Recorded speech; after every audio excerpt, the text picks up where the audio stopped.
Guys, share ko sa inyo. Ito kami ay papasok sa Holiday Inn Hotel at kami naglalakad. Nasa unahan ko yung dalawa, yung mag-ama. At ang dahilan kung bakit kami naglalakad, kami po ay naligaw at yung sasakyan ni lumagpas at napakahirap ng ibalik dahil papasok ka na naman sa highway. Kaya kami po ay nagpark sa kabilang side at naglakad na lang kami bitbit ang aming mga maleta. Ito yung pinakamalapit na hotel na pwede kami mag-check-in ng isang gabi at kami po ay mag-i-inquire sa school ng aking anak. Tara po, samahan niyo ako at pumasok tayo dito sa magandang hotel ng Holiday Inn. Napakasimple lamang ng kanilang hotel. Ayan, pagpasok po natin, ayan, nakita niyo kaagad yung aking maleta na dalawa. Meron din silang ATM sa loob.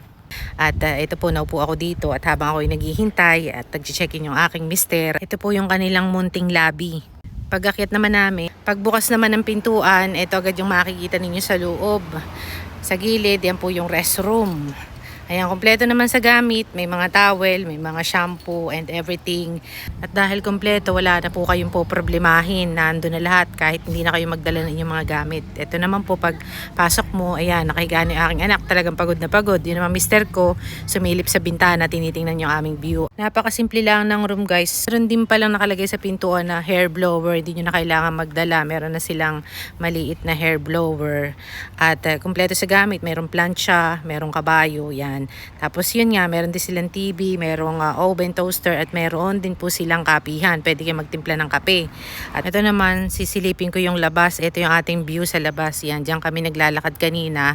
Nagpark kami sa kabila. At yun nga, yung kinuha pala namin dito guys ay yung may dalawang bed para sa anak ko at sa aming mag-asawa. Ito yung kanilang TV. Ayan, maayos naman, malinis, mabango ang kanilang room. Napakasimple dahil talagang tutulugan mo lang naman.